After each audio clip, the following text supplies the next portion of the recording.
New at 5:30, a former Roman Catholic priest pleaded guilty to sexually abusing children. Local man says Father David Lee Paulson of Oil City abused him when he was a child. Paulson is one of two priests charged as part of the grand jury investigation into church sex abuse. Andy Sheehan has more.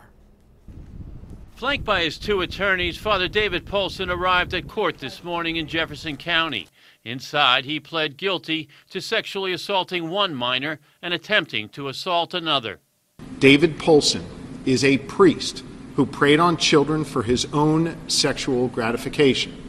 He is now an admitted sexual predator. He now faces a maximum of 14 years in prison, and at sentencing, the Commonwealth will ask the judge to put him there. I want to be clear, we will most certainly be seeking jail time for Father Paulson.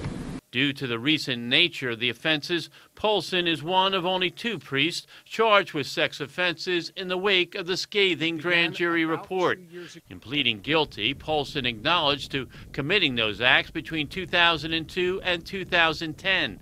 But Jim Van Sickle of Moon Township, who was in the courtroom today, testified before the grand jury that Paulson molested him 37 years ago.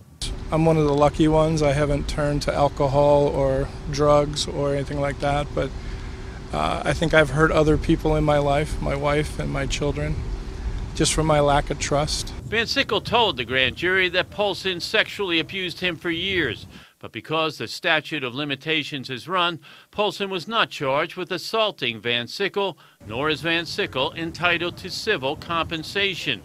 Both he and Shapiro have been lobbying the Pennsylvania State Senate to lift the criminal statute and create a 2-year window for victims to file civil suits.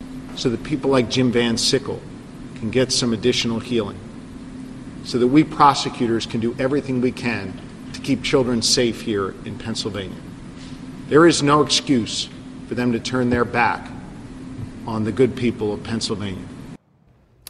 Now, the Republican majority in the state Senate opposed lifting the statute of limitations, calling that unconstitutional. But today is the last voting session, and it does not appear that the legislation will be presented for a floor vote, meaning it will be dead at least for this year. Andy Sheehan, KDKA-TV News.